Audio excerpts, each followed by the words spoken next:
Guys welcome back my channel. तो आज हम इस वीडियो में डिस्कस करने वाले हैं एलिजाबेथ बेरेट ब्राउनिंग द्वारा लिखी गई एक famous poem the battle of Marathon. इस पोइम को डिस्कस करने से पहले हम इसका जानते हैं इंट्रोडक्शन। दैट इज ये पोइम है, ये प्राइवेटली प्रिंटेड है। Ancient Greek romanist took place in 1490 BC during the first Persian invasion of Greece. It was fought between the citizens of Athens aided the Plataea and the Persian force commanded by the Datis and Artaphernes. Time August and September. Location Marathon, Greece. Result Greek victory. The poem is written in heroic couplet that is in iambic pentameter. Rhymed है A B B C C D D। ये इसका rhyme scheme है, heroic couplet में लिखी गई है। युद्ध किसके बीच में हुआ था? ग्रीक और ग्रीस। मैराथन जो इसका है, वो जो पोइम का वो लोकेशन है। अब इस पोइम के अंदर हम जानते हैं कि ये युद्ध क्यों हुआ, इस पोइम में क्या बताया है। इस पोइम में सिर्फ एक जो युद्ध हुआ था मैराथन का, उसके बारे में बताया गया है।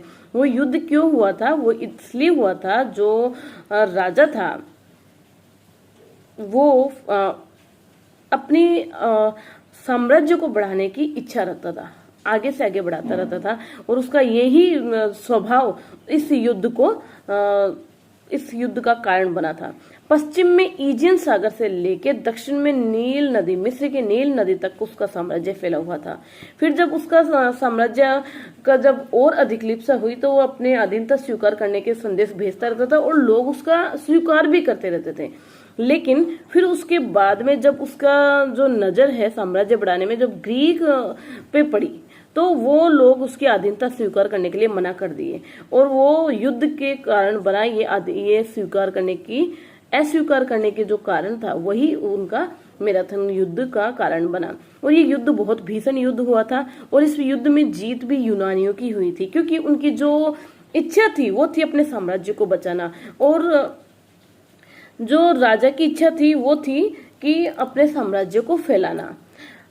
उसी एथेंस में एक आदमी था जिसका नाम था फिलिप्पीज, जो 15 घंटों में 150 मील दौड़ करके एथेंस में ये न्यूज पहुंचाई थी कि तुम्हारे अस्वीकार करने के कारण जो राजा है वो राजा युद्ध के लिए आ रहा है, और उसके लिए तैयार करने के लिए वो ये उसको न्यूज पहुंचा पाया था। और उसी कारण से एथेंसी जो लोग थे, यूनानी जो लोग थे, इसमें युद्ध में एकदम तैयार खड़े रहे और उसको जीत हासिल करी इसी आदमी के कारण। यही कारण है जो मैराथन की जो दौड़ होती है, जो प्राचीन खेलों में से सर्वश्रेष्ठ माना जाता है, वो इसी की याद को अक्षुण्ण बनाए रखने के लिए, यादाश्त को बनाए रखने के लिए, मतलब कभी खत्म नहीं उसकी याद होने वाले के लिए ये बनाया गया है। मैराथन दौड़ शामिल किया गया है, इसी के कारण ये मैराथन दौड़ को एक्सेप्ट किया गया है।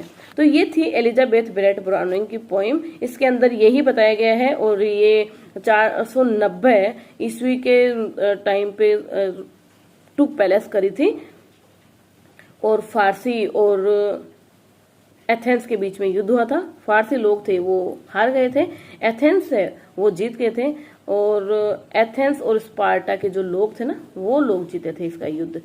तो आशा करती हूँ आपको ये पोइम का जो कंक्लूजन है वो समझ में आया होगा। इसका लाइन टू लाइन समझाना इतना हार्ड नहीं है, बहुत बड़ी पोइम है, और सिर्फ युद्ध के बारे में वर्णन किया गया है कि जो फ्रांस का जो राजा था उसकी अभिलिप्सा हुई अपना साम्राज्य बढ़ाने की, उसने यहाँ पे युद्ध किया, यहाँ पे युद्ध किया। तो 2-4 जगह है, तो इसमें मेन जगह एथेंस ही है कि एथेंस के लोग हैं वो इसको युद्ध को स्वीकार करने के लिए मना कर दिए, और युद्ध में जीत भी इनकी हासिल हुई थी। इनका कंक्लूजन जो रिजल्ट निकला था मैराथन के बैटल का, वो यही था कि यूनानियों की जीत हुई थी, ग्रीक लोगों की जीत हुई थी। लोकेशन इसकी मैराथन ग्रीस थी, और हेरोइक कपलेट में लिखी गई है, और इसकी जो राइम है वो A B B C C D D।